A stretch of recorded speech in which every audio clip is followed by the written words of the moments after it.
High everyone, welcome to my YouTube channel Pathak Bari. So আজকে আমি আলোচনা করব তোমাদের অষ্টম শ্রেণীর বাংলা বিষয়ের যে নমুনা অ্যাসাইনমেন্ট 1 সেটা নিয়ে, তোমাদের দলগত যে কাজ সেটা নিয়ে আলোচনা করব আজকে।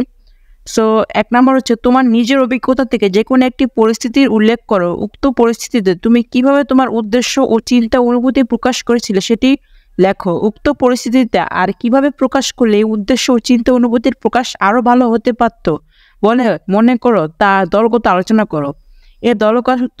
দলগত যে কাজটা আমি এটা তোমাদের যে প্রথম অধ্যায় প্রয়োজন বুঝে যোগাযোগ করি এই অধ্যায় থেকে নিয়েছি।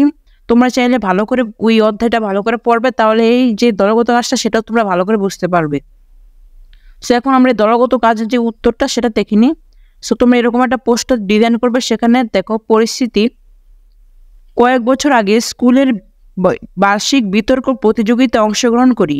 বিতর্কের বিষয় ছিল প্রযুক্তি আমাদের জীবনে আশীর্বাদ নাকি অভিশাপ। আমি আশীর্বাদ পক্ষের যুক্তি উপস্থাপন করেছিলাম। এটা হচ্ছে একটা পরিস্থিতি।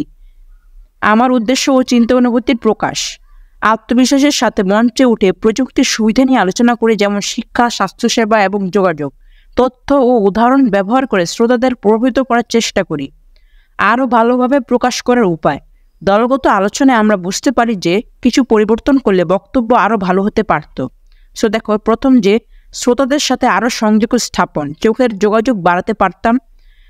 বক্তৃতার মধ্যে প্রশ্ন অন্তর্ভুক্ত করা, প্রশ্ন অন্তর্ভুক্ত করলে শ্রোতাদের অংশগ্রহণ বাড়ত। বক্তৃতার গতিবিধি নিয়ন্ত্রণ করা, গতি নিয়ন্ত্রণ করলে বক্তব্য আরও পরিষ্কার হতো। এবং 4 নম্বর হচ্ছে উপমা ও গল্প অন্তর্ভুক্ত করা, ব্যক্তিগত গল্প ও উপমা ব্যবহার করলে বক্তব্য আকর্ষণীয় ও প্রভাবশালী হতো। দেখো, দলগত আলোচনায় বুঝেছি তথ্যের সাথে মানুষের সাথে সম্পর্ক স্থাপন ও তাদের প্রভাবিত করাই মূল চাবিকাঠি।